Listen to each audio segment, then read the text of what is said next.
Halo rekan-rekan BIPA, saya ucapkan selamat datang pada pembelajaran BIPA bersama saya Sinta Oktaviani. Pada kesempatan kali ini, saya akan mengajarkan rekan-rekan mengenai materi menyimak dan memperoleh informasi dari berita. Berbicara mengenai berita, berita itu merupakan teks yang berisi laporan mengenai peristiwa yang bersifat faktual dan juga aktual. Jadi kalau kita berbicara mengenai berita, rekan-rekan sekalian harus mengingat 3 kata kunci ini. Yang pertama adalah laporan atau ungkapan sebuah peristiwa begitu ya, peristiwa yang telah terjadi. Kemudian faktual ini bersifat fakta atau nyata. Kemudian aktual atau yang baru saja terjadi. Baik, kemudian dalam teks berita tentu ada istilahnya unsur. Nah, unsur berita itu dipahami atau dikenal begitu ya, kalau di Indonesia itu kami menyebutnya sebagai adik simba. Adik simba itu adalah sebuah kepanjangan begitu ya, dari unsur apa, di mana, kapan, siapa, mengapa, dan bagaimana. Apa ini mencakup mengenai topik apa yang terjadi dalam berita yang dibahas begitu ya, entah dalam video ataupun dalam sebuah teks berita. Kemudian di mana? Di mana ini mencakup di mana sih lokasi atau peristiwa terjadinya berita. Kemudian ada kapan. Kapan ini mencakup kapan peristiwa atau kejadian tersebut terjadi. Kemudian ada siapa saja yang terlibat dalam berita yang kita saksikan atau kita baca. Kemudian ada mengapa peristiwa atau berita tersebut dapat terjadi dan bagaimana kejadian dalam berita tersebut atau bagaimana urutan peristiwa dalam kejadian berita tersebut. Nah, adik Simba ini perlu sekali rekan-rekan ingat karena ini merupakan bekal untuk menulis ataupun juga memperoleh informasi dari sebuah berita begitu ya. Baik, di sini saya akan menyajikan sebuah tayangan berita mengenai informasi cuaca yang terjadi di Indonesia. Saya beri waktu untuk menyaksikan selama kurang lebih 1 menit karena videonya kurang lebih berdurasi 1 menit begitu ya. Baik, silakan untuk menyaksikan dengan seksama. Badan Meteorologi, Klimatologi, dan Geofisika (BMKG) mengungkapkan sejumlah wilayah berpotensi hujan lebat serta angin kencang pada Jumat, 2 Januari 2026. Masyarakat diimbau agar lebih berhati-hati dalam merencanakan aktivitas, terutama perjalanan darat, laut, dan udara, serta kegiatan luar ruang seperti ibadah, wisata, dan perayaan malam pergantian tahun. Jumat, 2 Januari 2026. Hujan sedang lebat.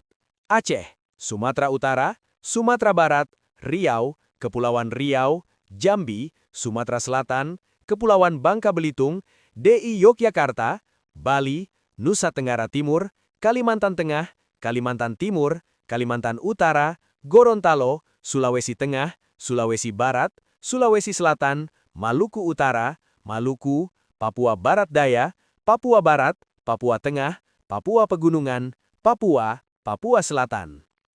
Hujan lebat sangat lebat. Bengkulu, Lampung, Banten, Jakarta, Jawa Barat, Jawa Tengah, Jawa Timur, Kalimantan Barat, Kalimantan Selatan. Baik, apakah rekan-rekan sudah menyimak dengan seksama video yang saya tayangkan sebelumnya? Oke, sudah ya. Baik. Oke, dari berita yang sudah saya tampilkan, kita akan mulai menggali informasi atau mencari informasi yang dimuat dalam berita tersebut. Nah, untuk menggali informasi atau mengetahui informasi apa yang terjadi dalam berita tersebut, tentu kita harus melibatkan adik Simba itu tadi. Yang pertama, apa yang dibahas dalam berita? Nah, dalam berita yang ditayangkan sebelumnya, rekan-rekan mulai menulis kira-kira apa sih yang dibahas dalam berita tersebut. Boleh dikirim di kolom diskusi. Oke. Jadi, yang dibahas dalam berita tersebut adalah mengenai cuaca ya, rekan-rekan. Cuaca ekstrim yang terjadi di Indonesia.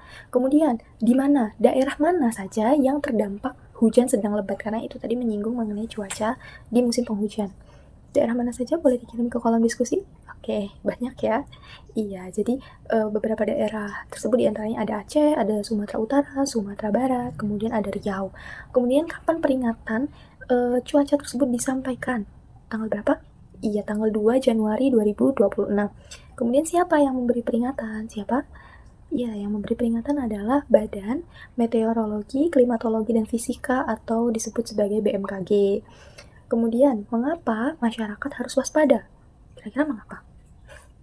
Iya, karena cuaca ekstrim tersebut kan menimbulkan hujan lebat dan juga angin kencang. Nah, fenomena ini tentu membahayakan bagi sebagian masyarakat di Indonesia, terutama yang bekerja dalam sektor seperti laut dan lain sebagainya. Kan itu berbahaya ya kalau ada angin kencang ataupun ada hujan begitu ya, takutnya nanti terjadi hal yang tidak diinginkan begitu, atau misalkan lagi berjalan menuju suatu tempat ke tempat lain, tiba-tiba ada angin kencang, nanti tertimpa pohon dan lain sebagainya, kan itu membahayakan begitu, sehingga masyarakat diminta untuk waspada. Kemudian bagaimana peristiwa tersebut terjadi? Baik, karena di Indonesia kami memiliki 2 musim. Musim yang pertama itu adalah musim kemarau dan yang kedua adalah musim hujan. Nah, peristiwa yang dimuat dalam berita tersebut merupakan puncak dari musim hujan ya rekan-rekan, sehingga memang cuacanya cenderung sangat-sangat ekstrim gitu ya, hujannya sangat lebat, anginnya kencang, bahkan di beberapa titik bisa memungkinkan untuk adanya angin topan begitu ya, yang itu sangat-sangat berbahaya. Baik, selanjutnya ada cuplikan berita kedua. Nah, di sini saya akan meminta rekan-rekan untuk menyimak dan nanti menuliskan hasil simakan rekan-rekan ke dalam lembar evaluasi ya. Boleh disimak? Sorotan lainnya, saudara, embun es muncul menyelimuti Gunung Bromo dan kawasan vulkanik aktif Dieng. Banyaknya butiran es yang muncul membuat gunung seperti ditutupi salju. Sudah 2 hari, kemunculan butiran es atau yang dikenal warga sekitar sebagai banyu upas menyelimuti kawasan Gunung Bromo. Warga yang beraktivitas di kaldera atau lautan pasir Cemoro Lawang menjumpai hamparan lautan pasir yang diselimuti butiran es. Bagi warga, ini bukan sebuah keanehan. Munculnya kristal es yang menyelimuti kawasan Gunung Bromo terjadi hampir setiap tahun di awal musim kemarau. Kehadirannya ditandai cuaca cerah di tengah malam dan suhu dingin menusuk hingga di bawah 0 derajat Celcius. Menurut Camat Sukapura, fenomena ini bukan salju, melainkan hanya butiran air yang membeku dan mengandung belerang. Tak hanya di Bromo, kristal es juga menyelimuti kawasan vulkanik aktif dataran tinggi Dieng. Bentuknya mirip es serut yang didapat warga dari hamparan rerumputan di pelataran wisata Candi Arjuna. Memutihnya dataran tinggi Dieng menjadi daya tarik tersendiri bagi wisatawan. Fenomena alam embun upas terjadi setelah suhu ekstrim menerjang kawasan Dieng bahkan hingga -1 derajat Celcius. Lalu apa kata Badan Meteorologi, Klimatologi, dan Geofisika soal fenomena kemunculan es ini? Jadi terutama saat udara kering, langit cerah, angin relatif lemah, dan wilayah berada di dataran tinggi. Sehingga dengan kondisi seperti ini, panas yang tersimpan di permukaan bumi pada siang hari itu jadi lebih cepat dilepaskan kembali ke atmosfer pada malam hari. Kemudian jadi suhu di permukaan akan turun secara drastis. Nah, kemudian jika suhu udara pada permukaan ini sudah turun drastis, kemudian mendekati 0 derajat Celcius, atau mungkin lebih rendah, maka embun yang terbentuk tadi dapat membeku menjadi kristal es. BMKG menyebut ini bukan fenomena baru dan sering terjadi di wilayah pegunungan seperti Dieng dan Bromo. Tim MTech Media melaporkan. Baik, cukup waktu yang saya berikan. Nah, rekan-rekan disilakan untuk menuliskan hasil simakan dari video yang sudah saya tayangkan. Nantinya rekan-rekan disilakan untuk menjawab pertanyaan sesuai dengan yang ada pada lembar evaluasi. Di situ terdapat beberapa pertanyaan. Yang pertama mengenai topik apa yang dibahas dalam berita, di mana lokasinya, kapan peristiwa tersebut terjadi, siapa yang terlibat, mengapa peristiwa tersebut terjadi, dan bagaimana urutan peristiwa tersebut terjadi. Jadi disilakan untuk menuliskan jawaban, jangan lupa untuk cantumkan identitas dan juga negara asal kalian begitu ya. Cukup untuk pembelajaran kali ini. Saya harap rekan-rekan dapat memperoleh ilmu dan juga pemahaman baru mengenai teks berita, dan juga saya harap kemampuan menyimak rekan-rekan sudah dapat meningkat dan jauh lebih baik ya melalui pembelajaran ini. Cukup, terima kasih.